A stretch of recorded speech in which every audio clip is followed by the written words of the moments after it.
Greetings, mind crafters, and welcome to another Mindcraft discussion. My name is Kimberly Quinn, and I am very super mega happy to be discussing yet another way to become the boss of our brains, which is what Minecraft is all about. It's about creating our own reality, being the captains of our own ship, and living our very best life. So I've been talking about last couple episodes. I'm gonna at least wind up at least for a little bit today. His book, Essentialism. Oh my God, it's absolutely incredible. The Disciplined Pursuit of Less, which is what we're talking about. So just to recap do quickly, for any of you who didn't listen to the last two, and I would strongly suggest it, and all to get his book is just it's so good. The non-essentialist from the essentialist. So, and I was saying to you that I'm humbly admitting that I've let I'm not, it's not usual for me, but I'm admitting now that the last month, I would say 3 weeks to a month, I have been like a ball of twine. It's kind of how she shows his pictures versus like nice circles of string, all neat and clean and simple. And so the non-essentialist basically thinks that everything's important, all the tasks and projects and that they have to do things, that they need to be all things to all people. And the essentialist is sort of in the pursuit of less but better. So it doesn't mean less and sit on the couch and become a lazy daisy. It's a pursuit of less but better. The essentialist also thinks I choose to do this. It's not like not that I have to, I choose to. I've been saying that actually for a very, very long time in a similar but different context with the episodes I've done on sort of creating a positive stress mindset, because when we change our words from I have to or need to I choose to or I'm excited to, it makes a world of difference. And the essentialist also thinks that only a few things really matter. So basically, and I'm loving Greg's book. Basically, the idea is to hone in on what's truly, truly important. And the thing that makes it tough is because there are some things. Lots of times, there are things that are good opportunities. There can be really, really, really good opportunities. However, they're only 24 hours in a day, and we have to sleep.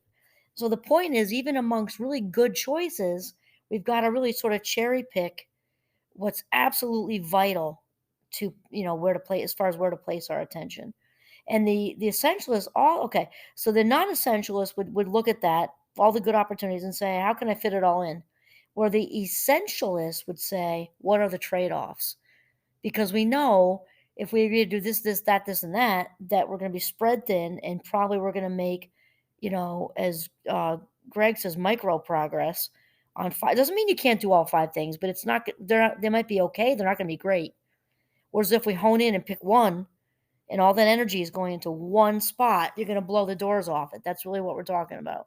And so one of the first reasons, according to Greg, that non-essentialism is basically ubiquitous, right? It's just everywhere, is because in today's day and age, we have just way too many choices. Do we want choices? Yes. We don't want to go backwards.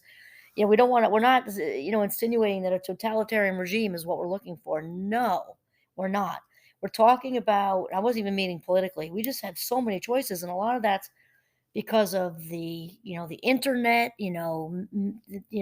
media saturation everywhere.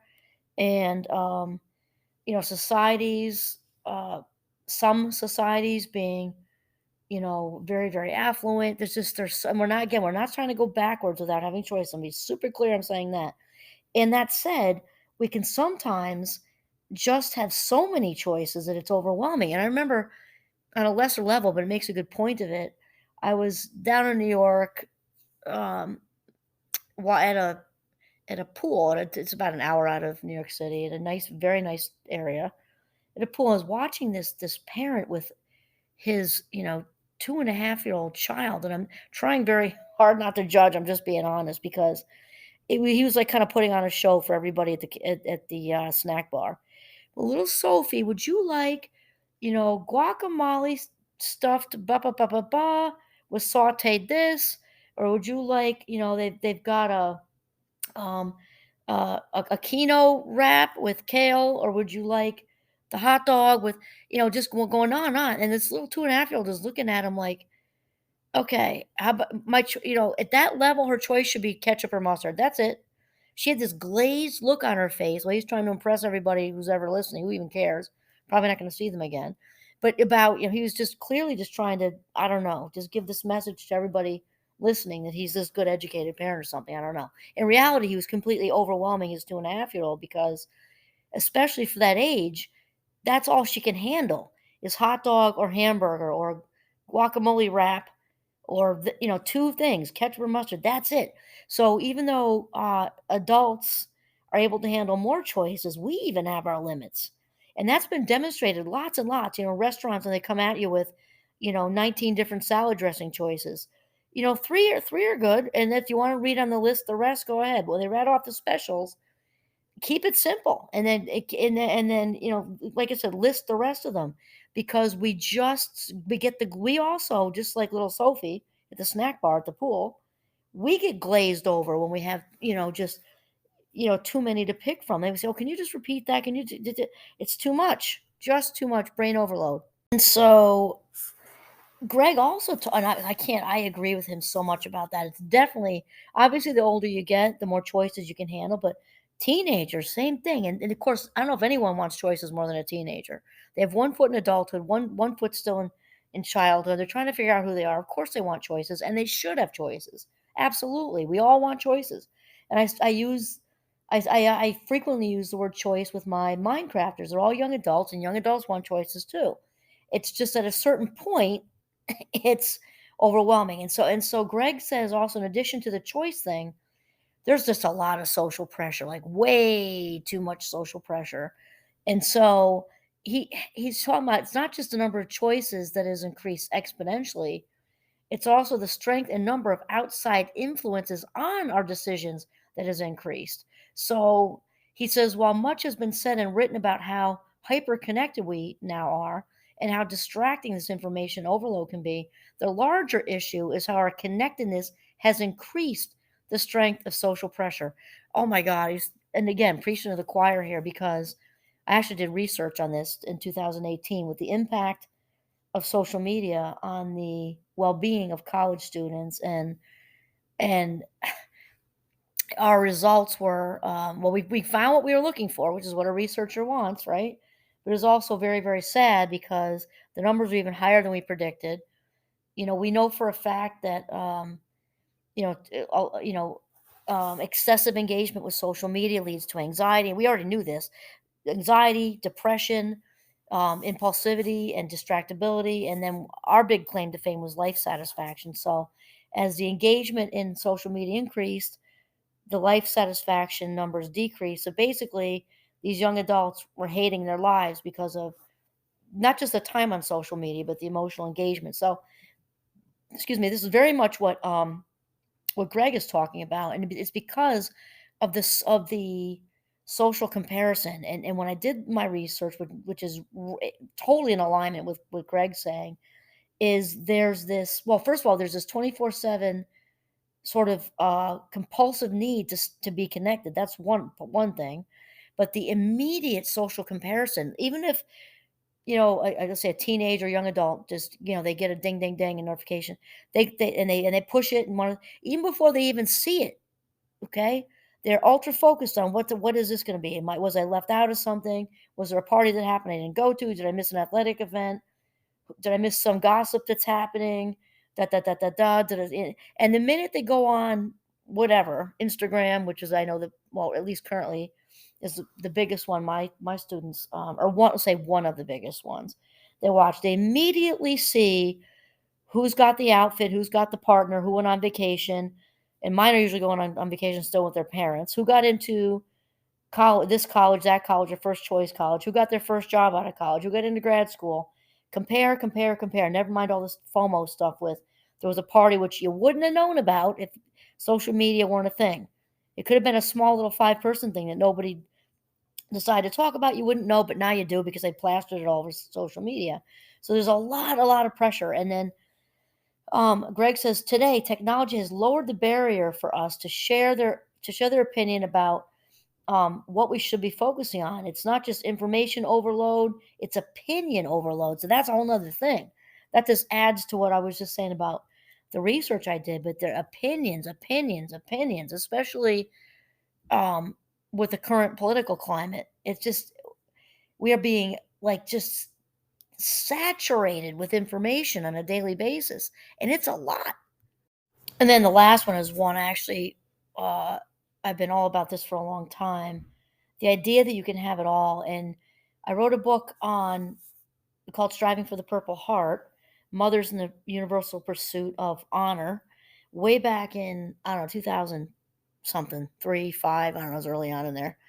And I focused a lot on this because, and even though my focus was young motherhood particularly, that you can have it all thing, because women have been so conditioned. Now, of course, it's gotten better a little bit, but we're conditioned to, you can have it all. Like you can be home, you can still have the career, you can still bake the brownies for the PTO, you can be at everybody's everything all the time, you can be everybody's everything all the time. You can take, encouraged to take no time for yourself ever. Don't buy that new pair of jeans because you got to pay the electric bill. The whole thing.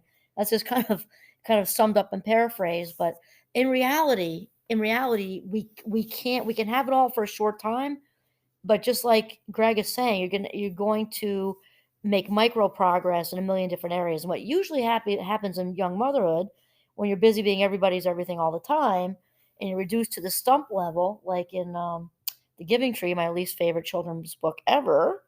Anybody who knows me knows that. It should be called Codependency for Kids. What happens is something's got to give, and it's usually the mother. Like she ends up with the flu. Now with the Rona, it's virus, could be that. But something's got to give. We can only juggle all the balls in the air for so long. Even if you're really good at it, all human beings have limitations. And it's also this mentality. And he talks about it. So the idea that we can have it all and do it all is not new. This myth has been peddling for so long. I believe it's virtually everyone alive today that is infected with it. It is sold in advertising, it is championed in corporations, it is embedded in job descriptions that provide huge lists of required skills and an experience as standard. It is embedded in university applications that requires dozens of extracurricular activities. Oh my gosh, that last one there, I think I can relate to the most, honestly, because I remember when all five of our kids have graduated from college, the youngest one most recently. And so my husband and I have been through the college application process five times. And obviously, eventually they land on their one choice. But before that happens, they're applying to, four, five, six, or seven different choices. And there's just so much that goes into these about, and the pressure of having to have all those boxes checked, you know?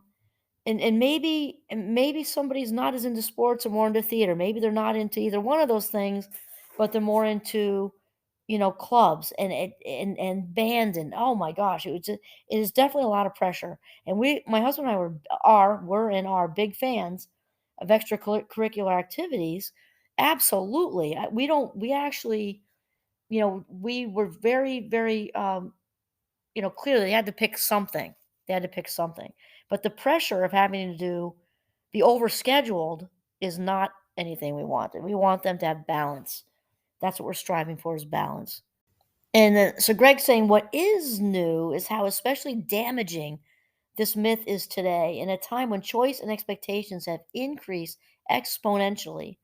It results in stressed people trying to cram yet more activities into their already overscheduled lives. It creates corporate environments that talk about work life balance, but still expect employees to be on their smartphones 24/7, 365. I'm going to just say plus leap year. It leads to staff meetings where as many as 10 top priorities are discussed with no sense of irony at all. I love this part. When I think I mentioned I have joined a mastermind group, which is amazing. Gosh, I've found yet more of my people. They're just, oh my God, they're very authentic, and they're well grounded, and they're ultra creative, and I really just love them. And they're the ones who turn me on to this whole idea of essentialism. And Greg, I think I'm saying his name right, McGowan's book, and one of them, when he was telling me about it, told me about the word priority, and we were saying that earlier, that in the it was a early part of the 20th century, like right around the 1900s. Um, the English, wait, I should just say this. The word priority came into the English language in the 1400s. It was singular. So up until the 1900s, it meant it meant the very first or prior thing. It stayed singular for the next 500 years. Only in the 1900s did we pluralize the term and start talking about priorities. When my new friend in my mastermind group first told me that, I'm like, oh my God, that makes so much sense, because it was such a simpler existence, obviously, back then, and people didn't live as long. There wasn't even electricity way back then, right? In the 1400s, it was just a much simpler existence. So having the priority made sense. And then he says, illogically, we reasoned that by changing the word, we could bend reality. Somehow we would now be able to have multiple first things. I mean, just think of how crazy this is. And now it's just in our world, and no wonder there's so much anxiety. At least in the States, I know it's worldwide, but no wonder there's so much anxiety and depression. It just makes so much sense because we're all spread so thin. And somehow, okay, somehow we would be able to have multiple quote unquote first things. People and companies routinely try to do just that. And then he talks about one leader that told him, of his experience in a company, that talked of pry one, pry two, pry three, pry four, pry five. This gave the impression of many things being the priority, but actually meant nothing was. This is the whole point of non-essentialism, is you're really not getting anywhere. It might be an illusion of you're making some micro progress here, some micro progress there, but you're exhausted, drained, which can head you for burnout. You're not really being all that productive. There's not a lot of room, if any, for creativity, because we create the best when our mind is calm and clear, right? And and not only that, but we're not even enjoying it. The whole purpose of being on this planet, right, is to learn how to love ourselves and other people and enjoy the ride. And that's it. So, really, what we want to try to focus on is that one important thing. And at least for me, I am definitely this. It's kind of like they say, when the student is ready, the teacher appears. My teacher just appeared because I need to hear this right now. And I am on the essentialist track going forward. So this is Kimberly Quinn signing off from the beautiful Northern Vermont. Have a mindful, essential day.